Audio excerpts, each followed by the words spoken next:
Salut à tous, et cette semaine on va tester le CubeTalk 79, aussi connu U65 GT, ça c'est le modèle. Donc essentiellement on a pas mal parlé de ces modèles sur le net, et du coup on dirait que c'est une copie de iPad mini, puisque la dimension et le design est presque très identique. Mais ça c'est pas vrai. Franchement au niveau du design il reste quelques points originaux.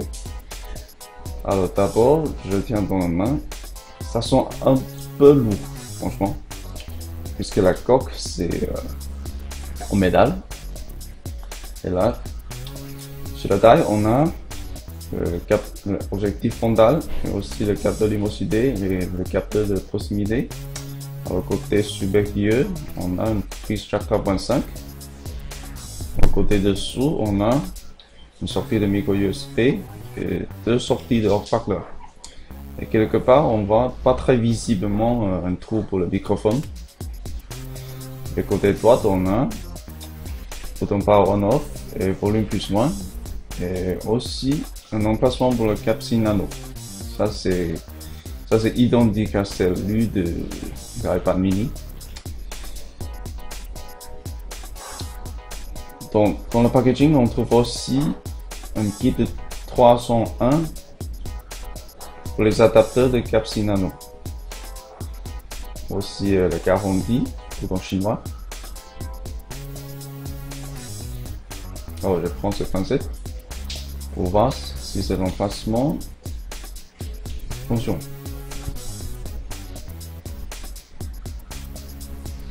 Ok, donc on voit il y a un emplacement pour la capsule nano. Il suffit juste de tailler la capsule standard et passer la puce là-dedans.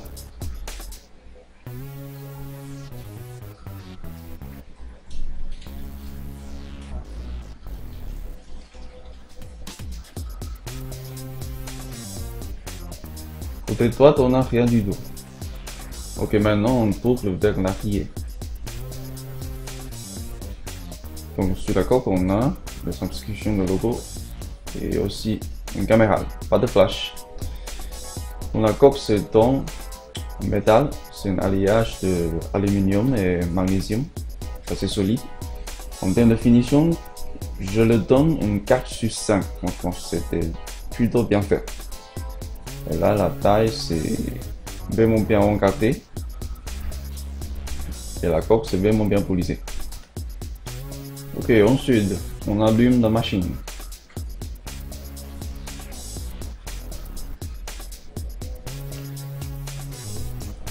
Ok, première impression de cet écran, je dirais c'est plutôt pas mal. Les couleurs sont vives et une luminosité assez forte. Et la réactivité, ça donne bien. Ok, ensuite on va voir le Cosime. Donc là, je tape sur le téléphone. Ensuite, comme d'habitude, on tape les 3 dièses et 6 dièses. Donc on a un Cosime à 86. Donc, pour voir la fréquence, on fait aussi le code pour accepter sur le mode ingénierie. Ok, on tape sur pas de mode. Donc à part de Qualcomm GSM, pour le réseau 3G, il a malheureusement 2100, 850 et 800, pas de 900. Donc l'usage limité en France. Mais du coup, je dirais on considère d'abord comme une tablette, pas un téléphone. Donc ça c'est plutôt pas très grave. Ok, maintenant on va voir les couleurs. D'abord le rouge c'est assez foncé, ça j'aime bien. Et le bleu moins foncé. Le vert c'est un peu trop fort pour moi. Le noir c'est assez profond, ça c'est plutôt pas mal pour la lecture de films. Et blanc franchement je trouve visiblement grisé. Ok, ensuite on texte les multi-touches. Donc on est malheureusement une 5 points touche. Ils auraient dû faire mieux avec un 10 points touche, je pense, puisque l'écran est assez grand. mais ils sont pas faits. C'est dommage. Alors ensuite on va sur AnTuTu, le score. 12 753, c'est inférieur à 12 800 déjà. Donc c'est pas comme indiqué sur le site officiel. Le dit c'est un score supérieur à 13 000. Là on voit sur le détail de score, il est plutôt bien pour le multitâche et aussi vitesse de lecture de ROM et RAM.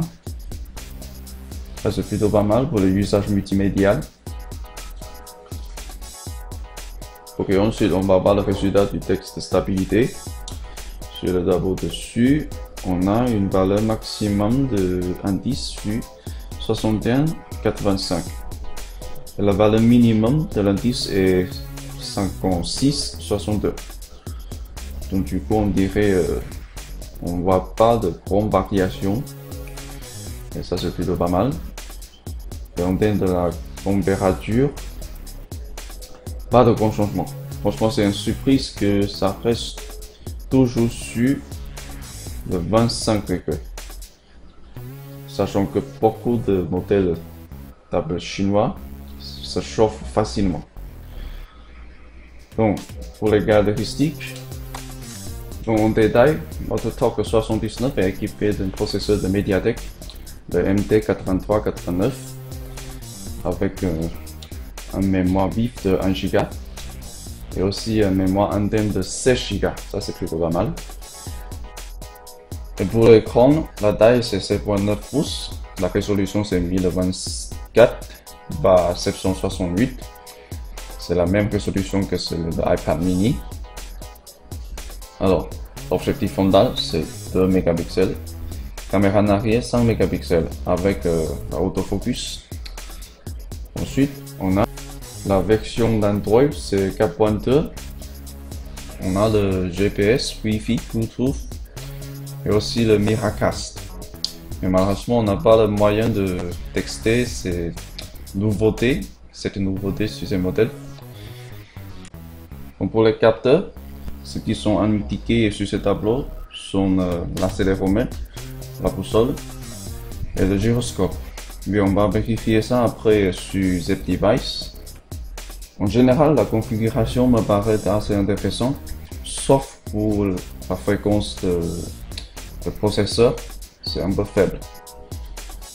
Alors, pour le classement, il se trouve très bien entre le HTC One X et le Samsung Galaxy S2. Donc le score c'est pas très attirant, mais je crois pas le score va tout dire sur la performance. Et certainement le score ça dit quelque chose, mais il faut aussi qu'on voit qu'est-ce qui s'attend qu'on met en marche. Ok, ensuite le ZDevice. Donc à part de tout ce qui sont classiques pour les capteurs, on n'a que l'accéléromètre qui est coché.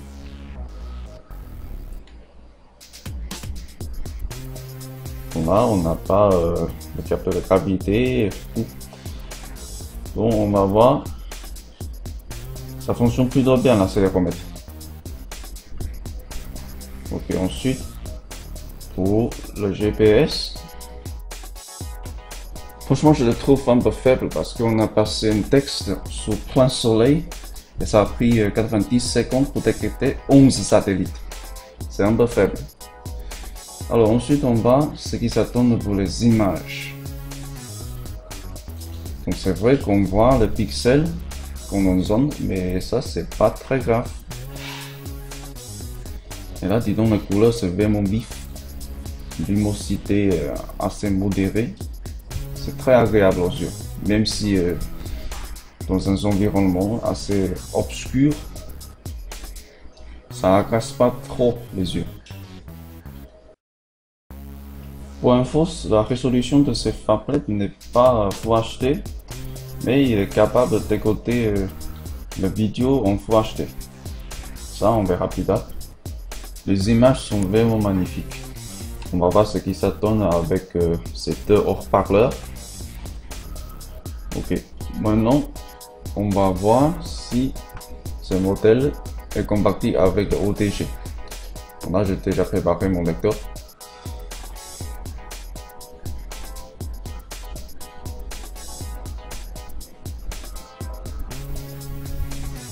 Je s'allume. Donc pour vérifier pour notre fois, on va sur la configuration et le stockage. Ok, officiellement, mon greffe USB est reconnu.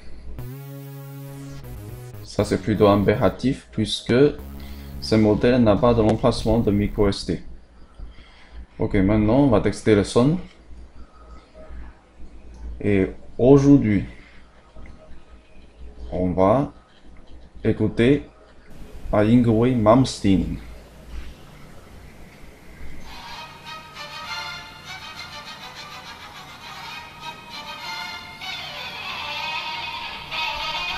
Et là, j'ai essayé de mettre le volume au maximum pour voir ce que ça donne.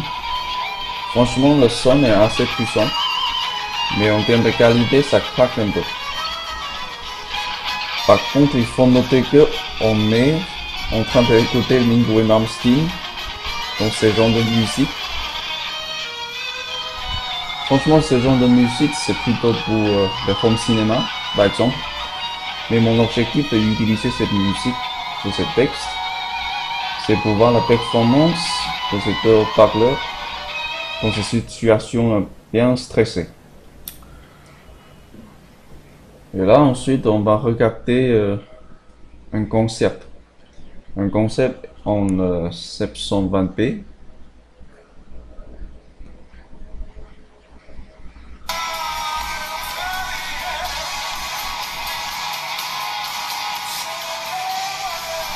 Et là, comme certains peuvent le reconnaître, ça c'est le concept L'Arc-en-Ciel, une coupe du rock japonais que j'ai aimé depuis très longtemps.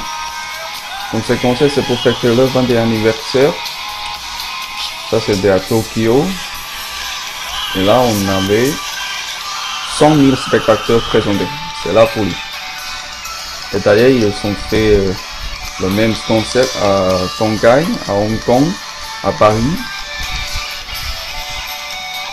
C'est un événement assez important pour le rock japonais.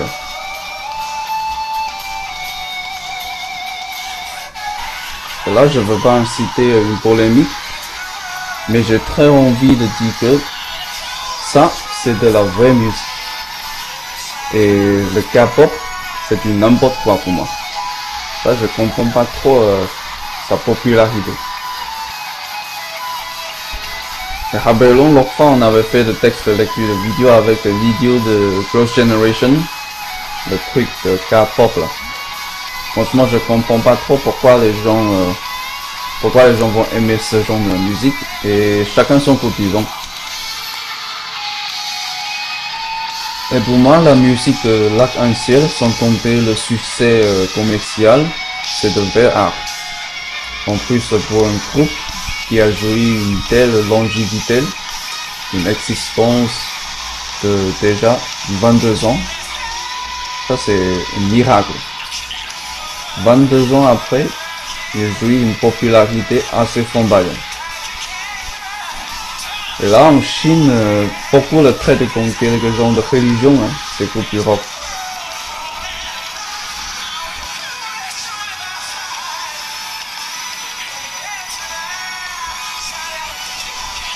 Il y avait une fois, j'ai vu une interview de le fondateur de ce groupe, et là, il dit faut pas nous prendre pour un groupe de bichoquets, parce que pour nous, ça, c'est une insulte. Et ça, je comprends parfaitement parce que eux, ils sont du vétalon pour moi. En plus, ils sont vraiment doués d'animer l'ambiance de concert. Et ça, j'aime bien parce que chez eux, même si on peut pas acheter des tickets pour les très bonnes places, on serait pas déçu.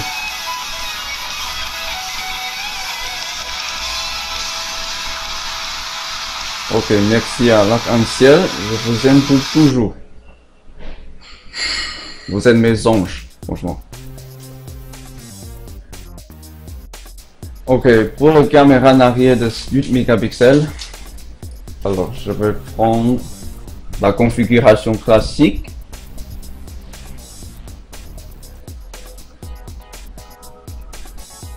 Ah, déjà, franchement, pour les configurations, pas grand chose à voir, hein, puisque ça reste toujours le même chez les Chinois. Ok, là, encore je vois s'il y a des trucs supplémentaires, mais non. Le caméroscope, ça reste toujours le même. Ok. Là, on va essayer de prendre une photo à l'intérieur.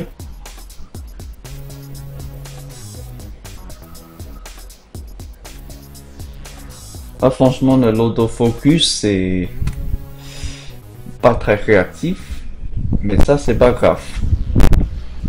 Sachant que le but de ces terminales, c'est pas du tout de prendre une photo. Alors, la photo, c'est plutôt pas mal. Là, en zone, on voit, bien sûr, il y a des pixels indépendants, mais le traitement, c'est plutôt bien fait.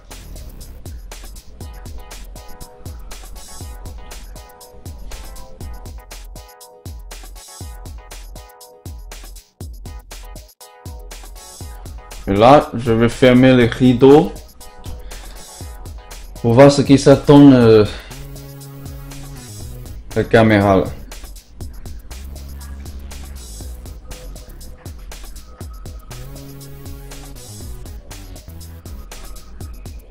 Ok, on prend l'image de même objet.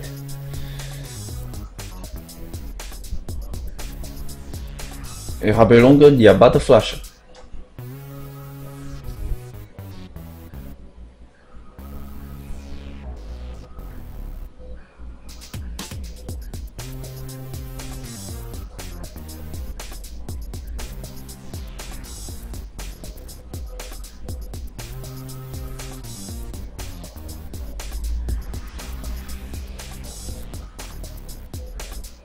Franchement, c'est acceptable, puisqu'on peut encore voir quelques contours. La sensibilisation, disons, c'est plutôt pas mal.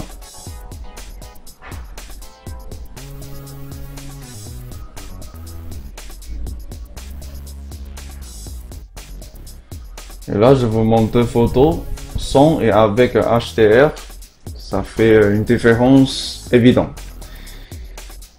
Et là, c'est une vidéo que je fais à l'intérieur avec toutes les configurations par défaut.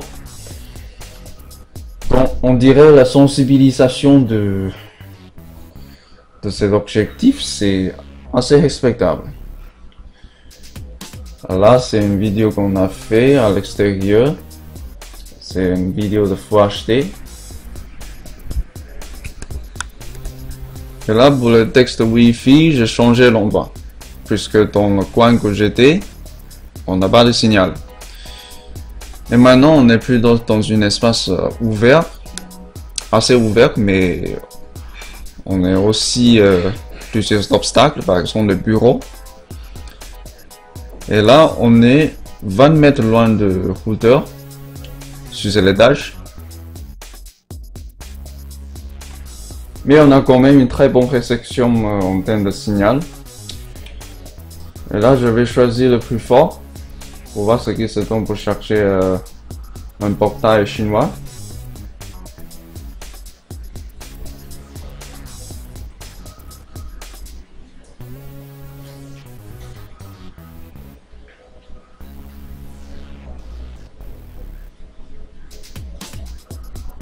Ok, ça c'est le page d'accueil de Fenghuang. C'est un portail d'actualité. C'est assez rapide le chargement.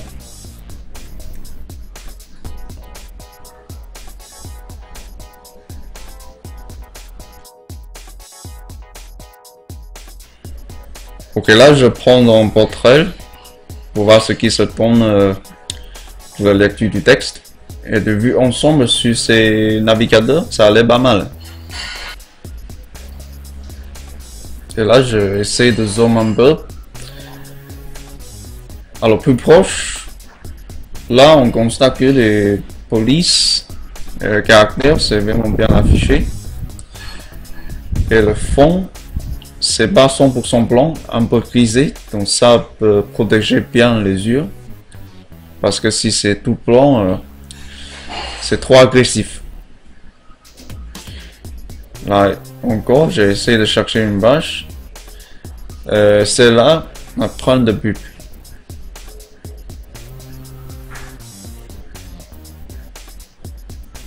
Ah, surtout le bannier en haut.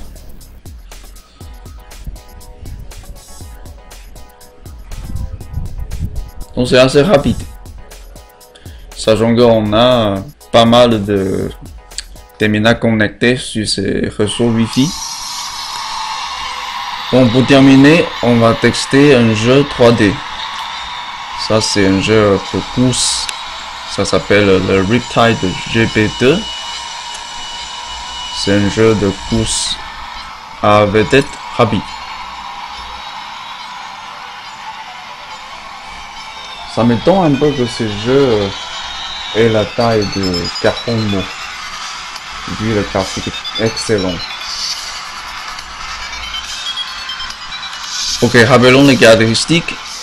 Notre TOC 79 et le système d'exploitation de Android 4.2, un processeur de Mediatek, quad-core 1.2 Go et 1 Go de mémoire vive et 16 Go de mémoire interne.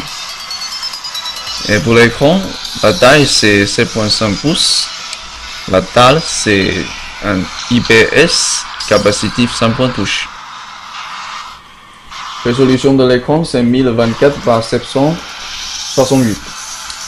Caméra en arrière c'est 5 mégapixels, webcam 2 mégapixels.